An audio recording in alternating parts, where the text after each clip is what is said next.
Hello and welcome. I'm Clarissa. Thank you so much for joining me. I wanted to do a spiritual vlog update because I haven't done one for a while. And I really want to use a different word than spiritual. But I mean, I do love the word spiritual, it's so nice. But I think when, especially if you're new to the meaning of spirituality, it just becomes so vast. It almost separates from groundedness. You think, oh, spiritual, esoteric, ethereal, nothing to do with reality, nothing to do with ground reality. So I think I could call it emotional, intuitive following, internal following. I don't know. I say spiritual. So I want to do an update because some things came to my awareness. I was having a conversation with a friend. I was like, wow, you really start to go through different levels of emotional analysis, essentially, and how far you come. And I was doing this comparison, having to look back at even 5-10 years ago and really think, wow, how much you have the ability to change in the way you view things, and the way you view yourself, and the way you interact with things. You can go through that process of change, and it's not always easy. And there has to be, a pathway you go through. You have to explore everything. And I think to myself, back then, I really just saw things as surface. I really just explored things in a way that was, you just experience it. I didn't ask why I was experiencing those things. I just thought, this is just life. This is just how it is. I would just go with it. I never questioned why. And then you have to, at a point you feel like, I think everyone in your life gets to a point where they feel like they crash into themselves. It's almost like you stop yourself, like, wait a minute. There is a pattern here. There is things that are, there's certain emotions that are going around, and you get to a point where I don't want to feel like that, or I need to change the way the outcome of this is. And so you start to explore. But to first explore, to get to a solution of the exploration, you have to go into it. And that can be the scariest part, because that's where some of the uncomfortable feelings happen. Because the truth of your own reality, the truth of your own decisions, those could be all hard to accept about yourself. But nevertheless, I think I did it, held the mirror up of myself, in the mirror of ego. I'm like, listen, honey, what is this? What is this? So you stop having this outer experience projection where you feel like you're just blaming things on yourself, and you start to take responsibility of some of the decisions, some of the actions that you made for yourself.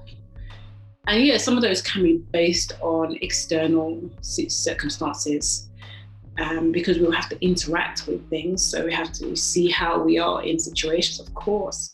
We will have a decision to make within those situations. So, and we all want to get to a sense of healing.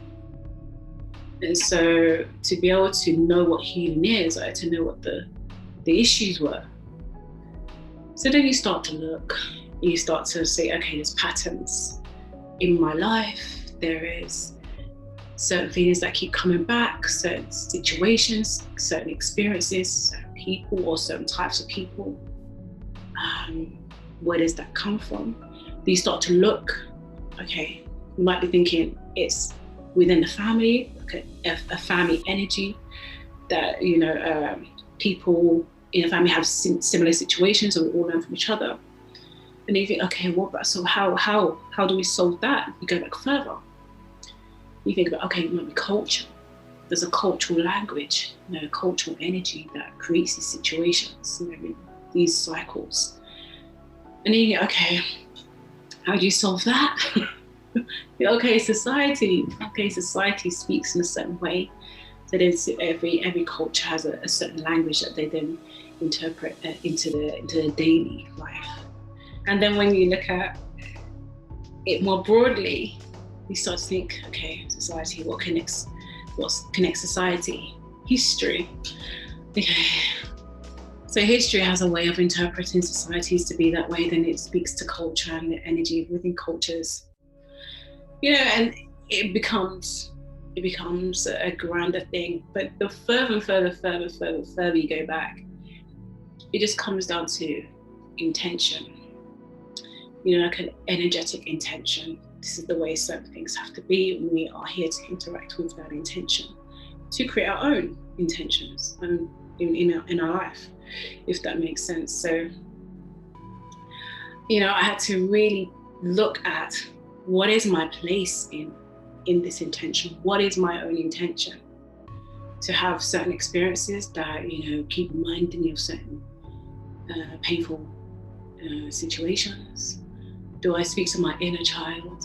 Because then you think further than the child, because what if some of that situations that you've got to interact with have meaning before you were born?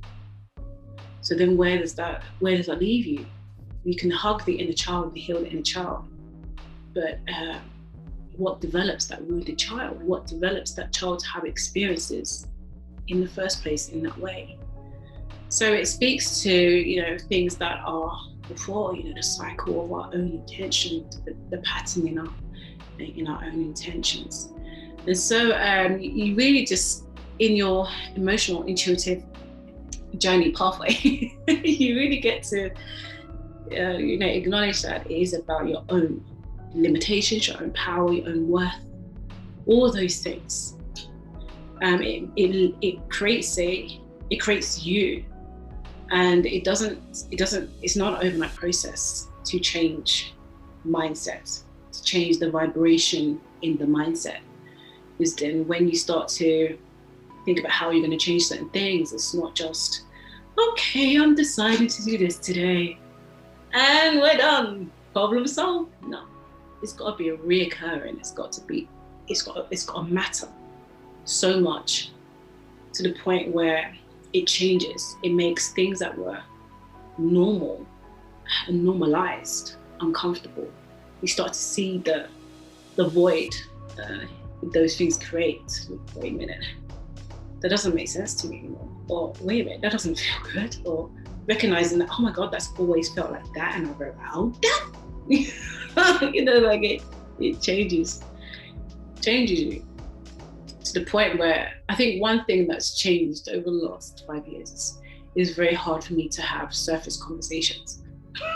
This is hard for me. I like to go straight into deep contemplative conversations, and it's not always the way it's supposed to be, especially if you're a person. Hi, so what have you gone through? No, honey, we getting to know each other. Say hello, how are you? How's the weather? So sometimes I've got to try and accommodate for knowing that. And then I think as well, when you go through emotional intuitive journey, spiritual journey, you become really sensitive to the emotions around you. And I think people normally, this is just instinct. We know situations, we can gauge situations, how things feel. When you become much more deeper into it, it becomes very acute. And so it can create certain anxieties, and especially like introverted people are most likely very sensitive to this because they keep their energy locked into themselves. So when they engage with other people, they can feel, it's almost like they can feel the vibration of other people's energy.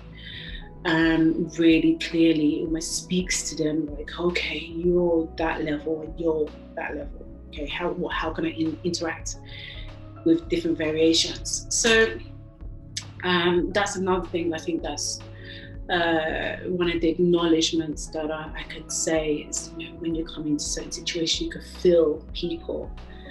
You can just feel, and you wanna. There's some people just wanna give a healing hug to because they wear it, and some people you just like, this is an energy that you hold yourself in, and it's, some people like to hold themselves in a certain energy. Some people are aware that they are doing it, and because that's how they interact. You know, for example, if people who are always feel like they're facing negative situations, always, like it's just never a bright day, but they never question why, you know, constantly they feel in this way. And sometimes it can be like, okay, I've felt like this for years. But why is it that I feel like this for years? Because there's something about that energetic vibration that speaks to them, gives them a knowing, and gives them, and sometimes we can not, I was gonna say comfort, but sometimes that uncomfortable feeling, we become so used to it that we don't know any other way. We don't know how else something can feel, because maybe it's never been introduced to us, or we see it in somebody else and we don't think it's attainable for ourselves. You know, it's sometimes we can get used to that feeling. I think everybody has their own interpretation of the way they interact with how things feel. But it's acknowledging that, and that's sometimes where it's hard to get to, acknowledging how we decide to interact. Sometimes we don't think like it's an actual decision, it's something that they're forced into or contained within. But there's always changes that we can make, even if they're the smallest changes nevertheless, and they lead to the bigger changes. But it is a daily effort. It's not just a daily effort, it's a intricate part of, you know, it's intricate part of a change. It's, you know, it's just ongoing. And another thing is, you know, feeling like those changes are going to be so huge and significant that you get judged or you get looked at and like, girl, you're crazy. And I definitely had a fear of that. You know, you're so different that people just, they don't understand you, they don't recognize you, they think you're loop-de-loo. Yeah, I definitely felt that. But now, like this, yeah, it doesn't matter. It doesn't matter. I just feel like it's just this. If this is what makes me feel so comfortable, this is like the brightest I've ever been in my life. You know, the most open and honest I've been with myself and with my environment, with my patterns. Yeah, I'm just okay. Okay. So yeah, just thank you so much for watching. If you've got any questions, yeah, just let me know your comments below. And it's been great to connect with you again. Take care. Bye.